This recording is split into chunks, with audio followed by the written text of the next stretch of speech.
So this is day 2. We're working on yielding towards me. And yesterday was about getting the understanding that when I put my stick up over his back and I lightly tap, that means I want him to come towards me. So I didn't want to quit yesterday until he got the message that that was the answer. And so it took him a little bit, not that bad. But it usually takes horses a while to understand because they don't know what to do with the pressure, so they try different things. So if I did it right yesterday, today should be a lot quicker because he'll remember what the answer is. And yesterday I was only asking for a step or two at a time.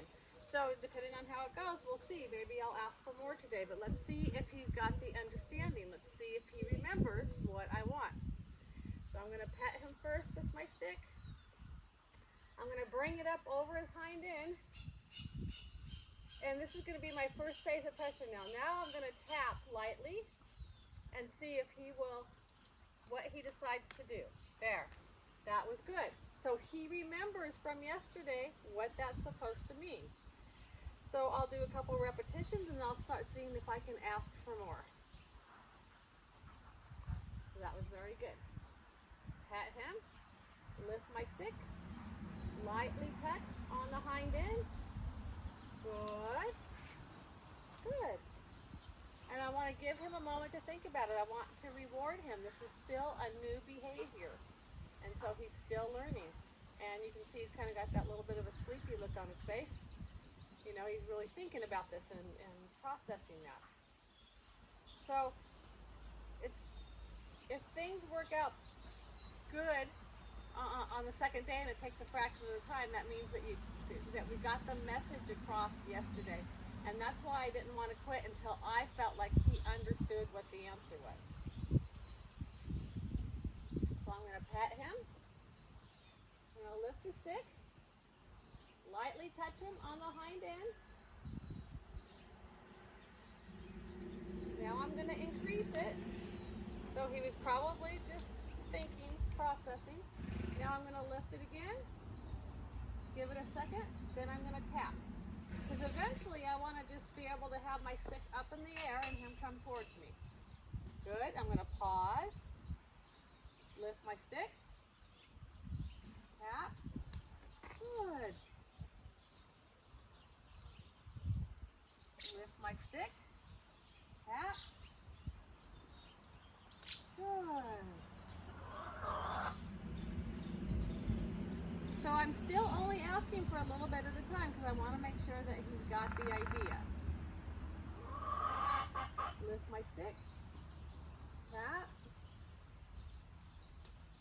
Good.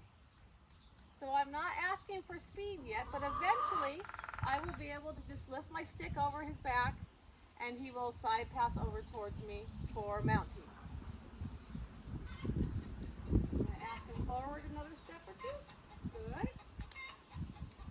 Now he wasn't sure what I wanted. I haven't really asked for anything, so I'm just going to pause for a moment because I don't want to confuse him. He's used to yielding away. That's his, you know, what he knows. So this is still new. It's only day 2. Put my stick up. Tap. So he moved his foot, but he didn't yield towards me. So now I'm going to double the intensity with the stick. Good. I pause, ask again. Tap. So I'm going to double the intensity because he's not trying. There we go. Good. Good. Now he's licking his lips, so he's starting to understand. Good.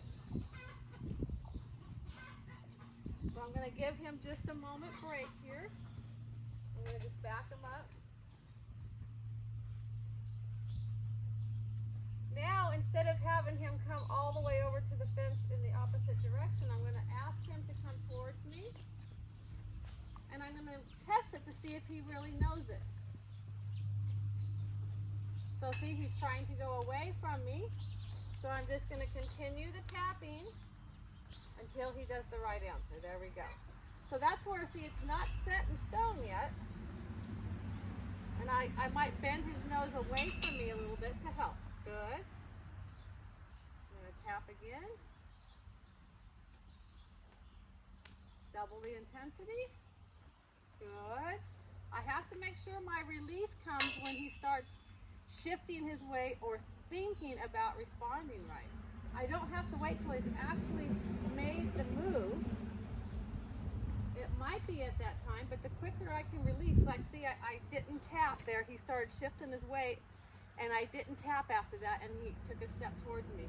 The quicker I can release, the better it's going to get. I want to release to his thought. The thought comes before the movement.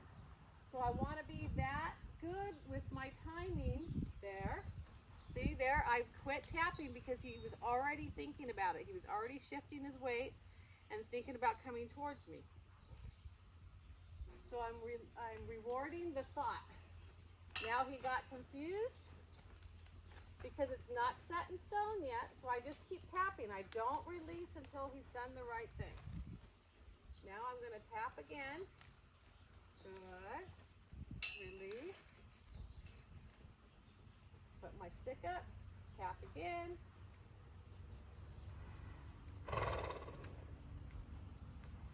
Double the intensity because he's not responding.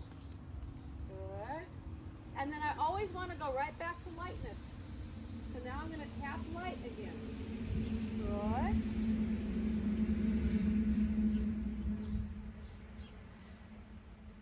Good. So right now, to help him out, I have my hand up here by the halter and lead rope to help his head, like bend his head away from me if I need to, and so that he doesn't drift too far away. It's just giving him more information right now until he's got it. After he understands this, all I'm going to have to do